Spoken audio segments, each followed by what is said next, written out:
Dismayado ang ilang pageant experts at fans sa resulta ng Miss Universe 2025. Ang nanalong si Miss Mexico Fatima Bosch, deserve ba talaga ang corona?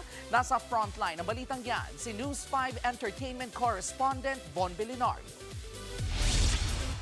From start to finish, pang Miss Universe talaga ang ipinakitang performance ni Atisa Manalo. Pero ang ating Reyna, hindi pinalad na maiuwi ang corona.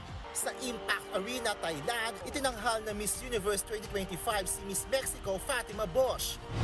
First runner-up ang Thai representative na si Pravinar Singh. Nakuha naman ng Venezuela beauty queen na si Stephanie Abasali ang second runner-up place. Ang pambato nating si Atisa Manalo ang third runner-up at fourth runner-up ang kandidata ng Cote d'Ivoire na si Olivia Yates. Ayon sa isang veteran pageant expert na si Norman Tino, kontrobersyal ang resulta ng pageant. Para sa kanya, si Cote d'Ivoire ang winner at first runner-up si Atisa. Para sa akin, huwag naman sana ikagalit sa akin ng mga supporters ni Miss Mexico. Kung gusto nila manalo ang Mexico, di sana nagpadala sila ng mas convincing na winner. Kasi kung irarank ko yung mga sagot sa top 5 Q&A, si Mexico talaga yung, siya yung pinakamahina dun sa 5. Sa kabila nito, malaking bagay na raw ang placement ni Atisa. I think Atisa will use the platform, kahit sabihin natin third runner-up yan, to make sure na yung foundation niya, yung Alon Foundation, will increase awareness. With the most number of candidates, ito rin ang edisyon ng Miss Universe na naging maingay dahil sa kontrobersya. I still keep talking to everybody. Why you stand up to talk to me? Because I have a voice and it's not for everybody to talk to me.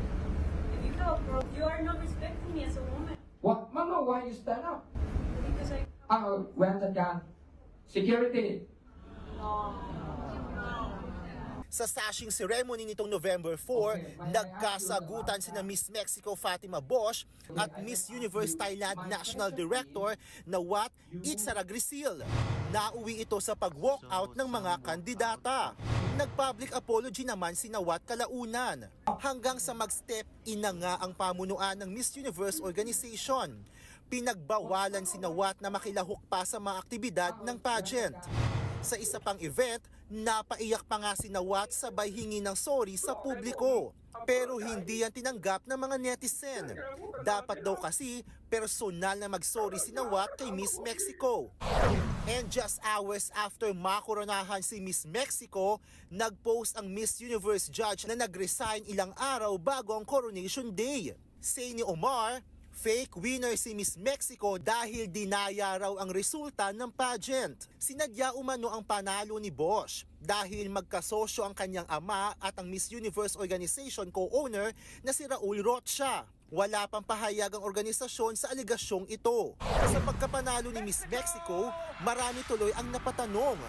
Ang corona ba niya ay dahil sa galing at ganda o panakip lang sa kontrobersya? Nagbabalita mula sa frontline, Von Belinario, News 5.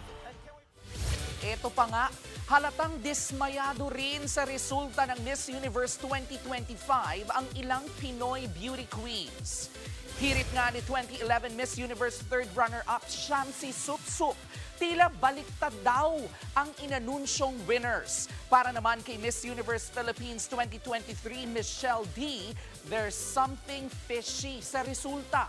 Habang ang iba pang beauty queen, love and support naman ang mensahe para kay Atisa.